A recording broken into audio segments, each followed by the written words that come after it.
Hey guys, Jimmy here. I've got an amazing episode for you guys with my friend Jake. So I was chatting to Jake last week. We're just talking about a few business things that he wants to do in the future. And I felt absolutely compelled to get him on for an episode with you guys. I think he does so many things within the fitness industry really, really well, especially in the online space, which is a little bit tougher. Everyone thinks it's going to be easier and this like amazing lifestyle and things like that. But obviously the marketing and sales side is usually, a thorn in someone's side pretty quickly. But mate, for the guys who don't know you, I guess, why did you initially decide to start an online fitness business? Yeah, thanks, Jimmy.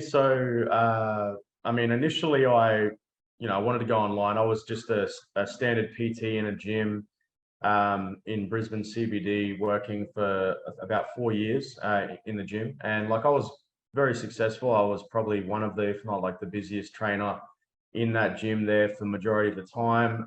It was great, but I just always loved traveling. Like I've definitely got the travel bug. Um, and so I always, I kind of heard about, and we're talking like 3 years ago, 3.5 years ago, like when you hear about online PTs and stuff, I don't think it was as well known or as commonly accepted as it is today. But Yeah. you hear about people going online and stuff like that. And I always thought that would be really cool to be able to take my business online, because it would just give me the freedom to be able to actually, live abroad, work, generate an income regardless of where I was. So I always had that dream of kind of being like a digital nomad, or just having the ability to travel and work. That was really the main reason why. Yeah. And mate, I think a lot of people get drawn to having an online fitness business because of that reason. I know a lot of, fitness business owners or personal trainers, man. I remember those mornings like getting up at 4:30, smashing sessions, people no-show, all those kind of things. It's a very, very tough industry owning a gym, or especially being a PT in a commercial gym. And I guess you've lived that now. You're based in Colombia at the moment. So a lot different to Brisbane CBD. And I Yeah. know that you have traveled a little bit. So has the online business helped you have a little bit more freedom within your life? Yeah, 100%. Well, I haven't been back to Australia since September last year. So it's 15 months now, around about, that I've been just like living in, like I'm normally like 1 month in each place. I was in Europe, then I was in Mexico, I was back in Europe, now I'm in South America. So yeah, I would say that the online business has definitely allowed me to do that. I do spend a fair bit of money on traveling, but I've also been able to keep the business running, continuously onboard new clients, help more people, get great results, great testimonials. I've even got a small team that helped me out as well, like with some virtual assistants and stuff. But yeah, I've pretty much made that dream come true. What I always used to nag to all my clients back in the gym, I always used to say what I just wanted to do. It's all I would ever talk about. And I've actually been living it for the last 15 months, which is pretty cool. So Mate, amazing. It's I haven't talked about this too much, but when I sold my three gyms, mate, one of the big reasons was because I was tied to the northern beaches really heavily. Where even though I wasn't, working a ton in the gyms, when you have business partners, you kind of have to be around and things like that. So I actually started a different online business, but for, many reasons, and just being able to like fly to Dubai or Bali, really quickly and still work somewhat is a really incredible feeling that I hope a lot of people who start online businesses get to feel at some stage in your life. But initially, you've kind of got to have a successful online business to do that. And you've had a really amazing story where you're pricing your program at like $700 to $800 for 12 weeks, and you've increased it up.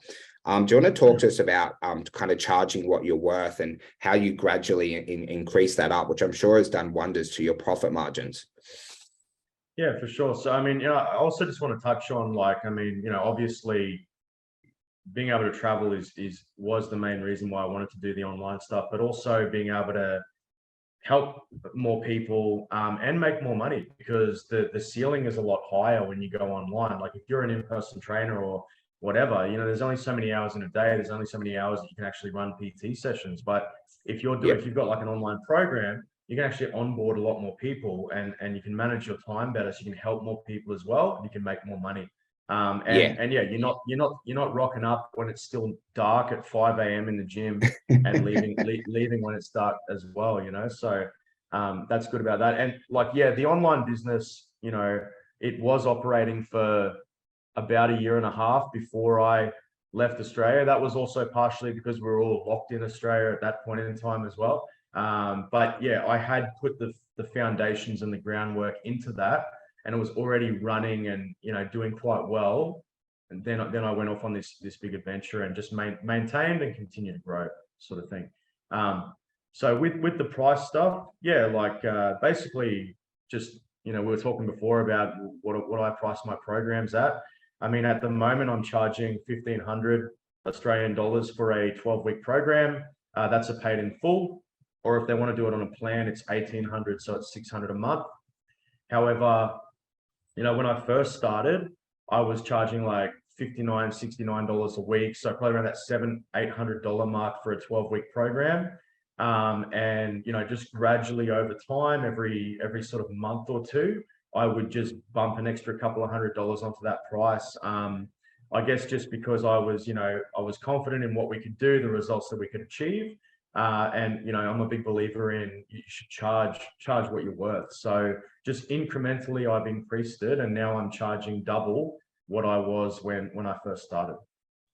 Mate, amazing. And one of the things I do like most about you is we had a chat about 6 months ago where you were talking about the portal and the education that your members get on, you know, a few different tiers and things like that. So I've only seen a little glimpse of the back end of your business, but I've been very, very impressed with the resources that people would get when they're starting to do some type of training with you. And with that, like, with the increasing price, did you make any adjustments to the program, or were you just like, it's the same program, it's just now valued at more because of the results and the confidence that you did have? It's pretty much it's the same program, actually, like completely the same. But just, yeah, like if anything, it's really important to make sure that you stay switched on and make sure that your, you know, the quality of your service doesn't go down. Yeah. Yeah, as you get busier and everything. So like, yeah, it was the same product, but I was charging more, but just trying to make sure that I was always maintaining that level of service and trying to go that extra mile where possible. Mate, I really love that you say that because, you know, probably in reality, you know, at the start you were underpricing your service, but, you know, it was where you're at with your, you know, confidence and things like that.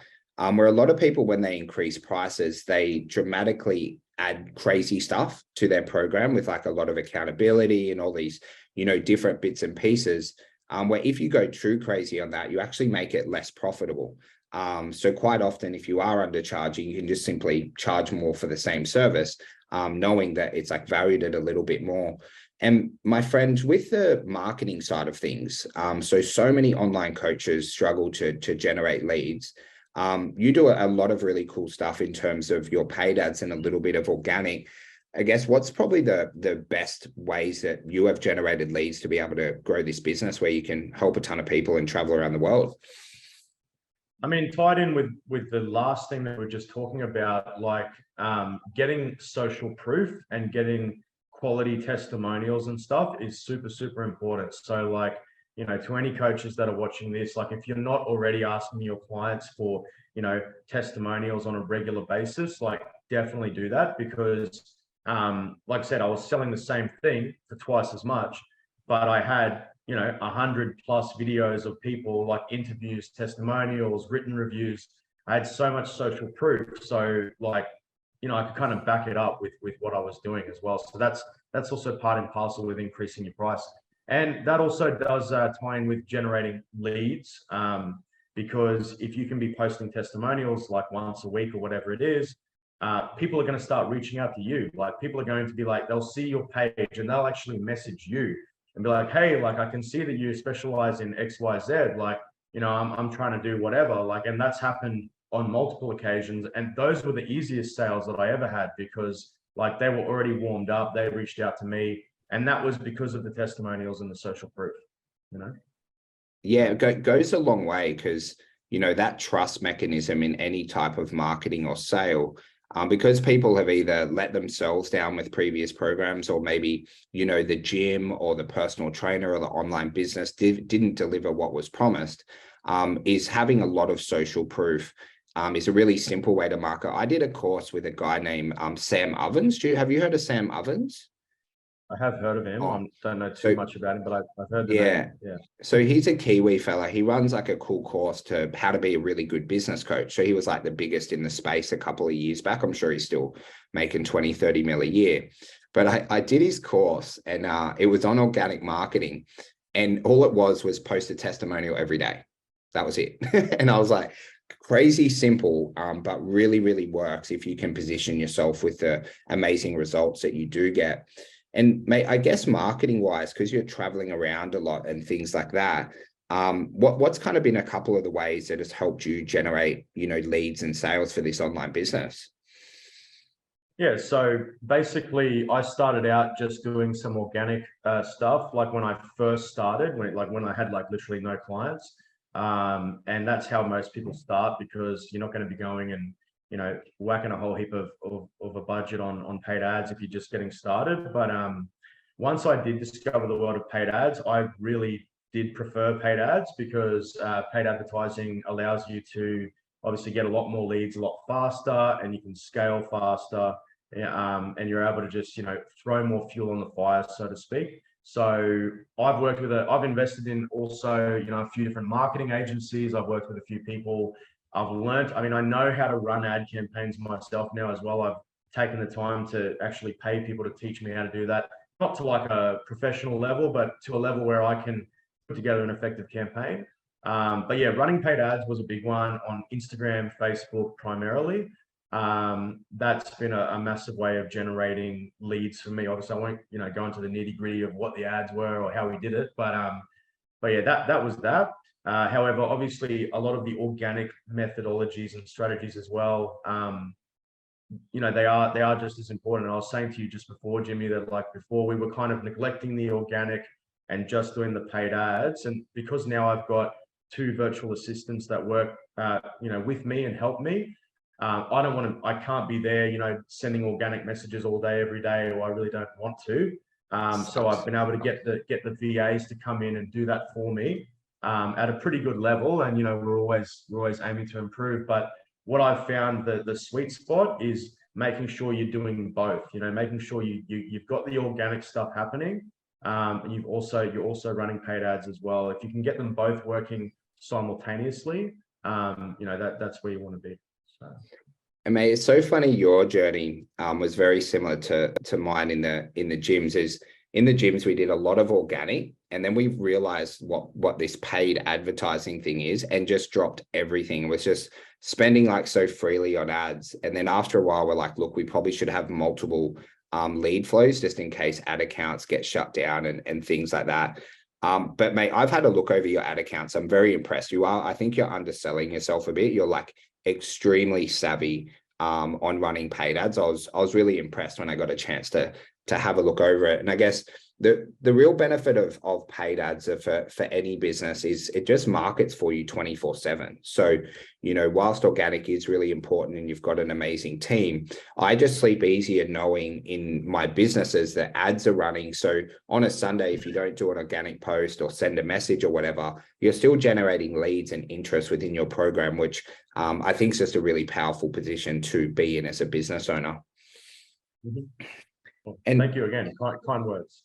And mate, on the sales side of things, so a lot of fitness business owners as a whole like really struggle with sales, and we're talking about bricks and mortar, especially the online guys do struggle. You've got a very neat sales system where you close over Zoom, or you mentioned sometimes people aren't confident jumping on Zoom, so you'll just give them a call.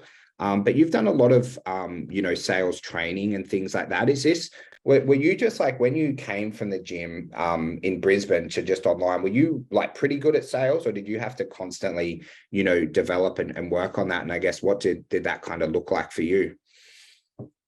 I mean, I was pretty good at sales. I'm good at, in person, like in the gym. I'd never done a sales call. I'd never done I'd never done a Zoom or a phone call and made a sale. Never, not before I started my online program. But, in person, when you do a consultation with people, give them a free session, you sign them up for PT, whatever. So, I mean, I was good at that, but it was a completely different ball game with like, getting on the phone to somebody and then asking for their credit card details and then paying you anywhere between 800 to 1,500. And that the first time they'd ever spoken to you, that was, but I guess I took what I did know, and I was selling programs over the phone for probably a year before I did any real sales training.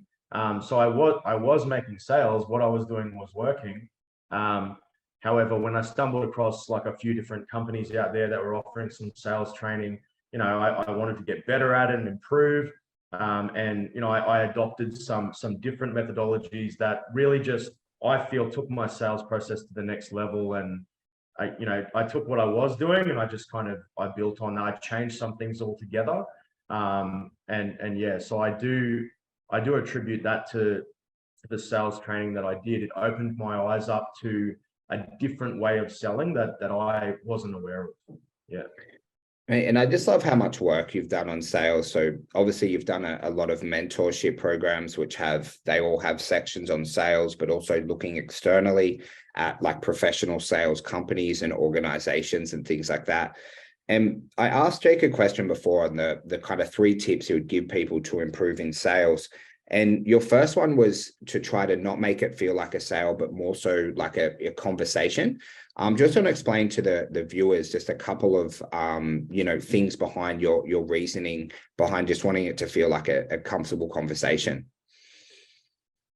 Yeah, so basically because you want to try to get away from that sort of old school sleazy car salesman kind of like selling approach where you're assuming the sale, like do you want the red one or the blue one, or like whatever it is kind of thing.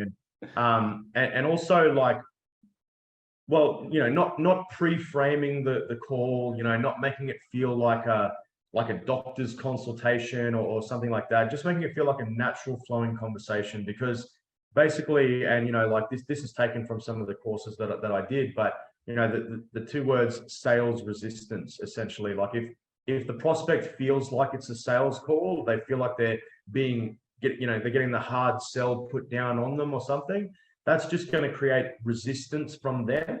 And straight away, that's just going to make your life a lot harder than it needs to be. Whereas really, if you just want to make it feel like a natural, normal conversation, like you're chatting with your mate, and you're just trying to find out, where they're at, where they want to go, that's not going to elevate that sales resistance, and it'll make the process a lot smoother. Hopefully that makes sense. Yeah, no, it does. Using a lot of you've done a bit of NEPQ stuff, hey? Yeah. I watched mate, are you in that group sales resistance, or what do they call it, their free group, the Jeremy Sales Revolution? Yeah, man, I was on there on Friday, and one of their free group calls popped up, and Matt Ryder was like selling someone, like it was like, I think it was insurance or something like that. And just the way that you can break down the NEPQ script with the different frameworks was like a work of art. I was just like, I was spellbound. It's probably the best live I've ever seen. So look, we're big fans of NEPQ and Jeremy Miner and the guys at Sales Sniper. So they've got a few courses, guys, that you can always Google if you're interested in it. But you also mentioned trying to actually solve a problem on the call. Do you want to kind of explain, that concept a little bit about finding the problem and seeing if you have a solution rather than just going for the sale? Yeah, so if you start to take the mentality that instead of trying to sell something, you're just trying to solve a problem, and that can actually transition really well into your sales ability, and also make it seem less salesy, less resistance as well, because realistically, sales is helping people. So like if the person or the prospect didn't have a problem in the first place, there wouldn't really be any reason for them to be on the phone with you. So even if they're not aware of the gravity of their situation, they know that there's some sort of problem there. It's just your job to help them uncover that, and then basically from there determine whether or not what you do can actually solve that problem. And if you genuinely in your heart feel like you can solve their problem, once you guys have established the problem, you can then run through the solution to that problem. And basically, instead of trying to sell something, you're helping them solve that problem. The ideal situation would be that if at the start of the call, if you're on opposite sides of the table, by the end of the call, you want to be both on the same side of the table, making a collaborative decision together that this is the solution, and the solution would be going ahead and working with you. Mate, I love that little analogy as well, because quite often in, sales at the start, there is a little bit of resistance where you feel like you're across from each other. So I love how you kind of piece that together. It was incredible. And mate, the final one, which is a big bugbear for me, is people not having scripts and processes. And it is so common that people don't use scripts and they don't actually map out a clearly defined sales process, which makes running ads damn near impossible. So they don't know the end outcome and things like that. But why has having scripts and processes been so important for you in creating this amazing online business you have today? Well, because it gives you consistency, so and structure. And I mean, we're all in the fitness space here. Like, consistency and structure is super important for results, right? Yeah. So it's I feel like it's the same thing with sales. And that doesn't mean that you need to be like reading off a script sounding like a monotone robot, because like that's not going to work either, but like that's why you practice your script. And I mean, I know my script off by heart. I don't even have to look at it anymore. Like I just know it's imprinted in my brain. I've said it that many times, but and it's not always the same, but it's the same process, so you have the same process and the same outcomes that you're trying to achieve during the call, and it moves you step by step towards the end goal, which is presenting your solution to them. So without having that script and that process in place, you're kind of just freestyling it and you're just winging it a little bit. So I think that find the process that works for you, and just repeat it, because if it works, keep doing it, kind of thing. And I love that. And the reason why I like scripts is I'm really big on having consistent repeatability in a business. So a lot of people will say, I want to have systems, but they don't even have a basic sales script. And, whether you get a sale and win that deal, or whether you lose a deal on a sales consult, if you follow the script and the system, you're going to be successful more often than not. And you actually have something that you can improve on. Like if you're getting a certain objection, like a partner objection all the time, is you're able to add that into your script to kind of overcome it earlier and things like that, rather than just complaining, oh, I'm having, partner objections, when you don't actually have processes and, overcomes earlier within that system. But mate, thank you so much for today's episode. I really appreciate it. And I guess, just finally, if someone, is working in a, gym at the moment, a bit like you were in Brisbane, and they want to start an online business, what would be, one piece of parting advice you would give them to help them be successful with their online business in 2023? I would say that, like, for me, I had no idea where to start, because I'd never done that before. So I went out and invested in some courses and some training, which was specific to what I wanted to do. So that would be the first part. Is if you don't know where to start, get the help that you need, and then just actually do it. Like, take action, just start it. Like, even if it's start small, but just get the guidance and take action would be my best advice. I agree 100%, mate. Thank you so much for jumping on. I really appreciate it, and I hope you have an amazing day. No worries, mate. Thank you.